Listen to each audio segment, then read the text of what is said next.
let's have a look at 3 elegant, compact Italian pocket knives. So the Italian knife industry is mainly known in Europe and Italy, specifically in Italy. It deserves to be known wider, I think. There is a small city called Maniago where actually a lot of cutlery companies have their headquarters and a lot of knives are being made. So we will look here at 3 nice examples of the Italian savoir-faire. There is a Viper here, a Lion Steel and a Maserin. 3 very good companies. I could have added something from Fox, for example, which is another nice Italian knife company. You will notice from looking at images that they are all perfectly nicely finished, and then these guys know a thing or two about design. So the few knives that I have from Italy tend to be usually with handles in olive wood, which is a perfect Mediterranean wood. Actually, it even smells a bit nice. It smells a bit like the olive oil that comes from the plant. So first, here the Maserin.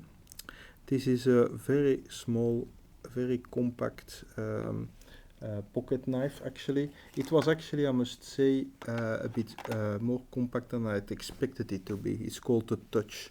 So an olive wood handle, AOS 8 steel, which is roughly like 440C, something like 5 centimeters the blade, a liner lock, simple but nicely made, nothing wrong with it. Think about this as a stylish Italian variant of the Spyderco Dragonfly, for example. So an elegant pocket knife. I like actually how they add a bit of wood here on the pivot on the axis. So, well, there's not much to be said about this knife. It is one hand opening, it has a clip, but this is, I mean, for this kind of elegant knife, I don't think it needs a clip, and by the way, the clip is a bit too big in my opinion. I would now have a look at, I think, the 2 more interesting ones. First here, this is a Lion Steel. Not such a big company, but whatever they do it with great taste. So we have actually a backlock design and a nice olive wood handle. It's strictly 2 hand. I don't care about 1 hand or 2 hand, it's just a characteristic. I don't see it as such an advantage if a knife is 1 hand, because I'm absolutely not interested in any tactical use. But okay, in heavy utility use, I can see also the use of a 1 hand knife, but these are gentleman knives, so it doesn't matter if they're 1 hand or not. The blade is 440C, which is a decent European, well, no, it's not necessarily European, but still used quite often in Europe. Steel, if it's hardened properly, and these guys, they do it well.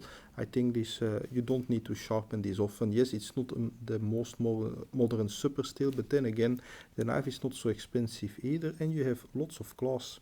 The blade is actually quite thick at the spine for a small pocket knife, something like 3 millimeters, I would say. It's nicely sharp. I don't like so much that you see the print opera so quite well. I think it's a bit well, not vulgar, but a bit simplistic. And actually the Viper is almost the same, which sometimes makes me wonder if they are made by the same company. I will show that soon. So it's nice in the hand. Backlock allows for a really sturdy lock. This will not let you down. So yes, it's a gentleman knife, but you can use it for a lot of things, and you can use it quite heavily.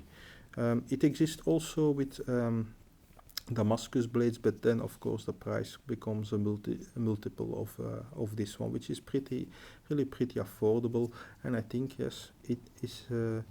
The Italians, they know about fashion. They design the nicest looking cars, and I think when it comes to knives, yes, well, they know how to make elegant knives.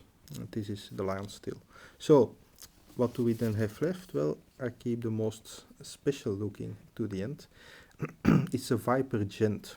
Yeah, the Gent says it all. It's for gentlemen. Also olive wood, nicely rounded actually, the handle. The handle of the previous ones were a bit simple. This is nicely rounded with a nice olive wood grain at the 2 sides, as you can see. It's a 2 hand. Well, in theory here is some jimping. You can press it with that and get it open, I think, but come on, then, it's not worth the effort. Nice in the hand, like the previous line, still roughly 7 centimeters blade, good enough for most everything. You also see here what I mentioned also of the previous side, quite visible print, Viper and then Gent. I think it's a bit a pity. The blade, this material is actually very good. It's one of the best European blade materials from an Austrian company. It's called N690. It's said to be roughly as good as the VG10. That is a good standard for example, Spyderco. You will find it in a few knives, well, definitely in good Italian knives it's often used.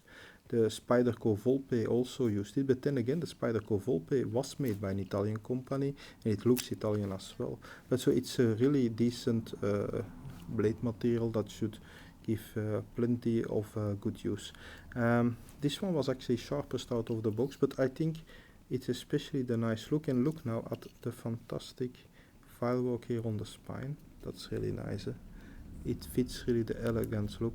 It is a liner look, but the liner is really hidden deep in the handle, and you need to press here this button, which is a bit textured, you could say, so you really feel very well where it is, and that presses the liner out of the way so that it can close. So of the three, well, for a gentleman use, I prefer actually this one for a lighter use pocket knife. It comes, by the way, with quite a simple neutral sheath. If I would do some heavier cutting, but okay, not the heaviest cutting because then you use other tools. The backlock here of the line steel Opera, I mean, this is a sturdier knife, but of course it's also a bit more neutral in designing, perfectly elegant but more neutral. The Viper is, I think, truly a little work of art. Olive wood is one of the cheapest finishes, but you can find it with other woods and also with Damascus. So yes, I hope I put them now again side by side, and this one as well. Three very different Italian pocket knives. I hope you found this an interesting overview, because I think for many viewers these are pretty much unknown quantities. So I would say do not hesitate to try an Italian knife from your favorite online dealer, because they have really a charm on their own. They're quite different from French knives, but they have the same kind of attitude when it comes to finding beauty, finding elegant designs. They do that really well, and there's nothing wrong with the fabrication quality. So yes, of the three, I would say if they are what you rock your boat, the Viper Gent is really a very nice one. Bon. Good, as usual, feel free to leave bluntly honest feedback.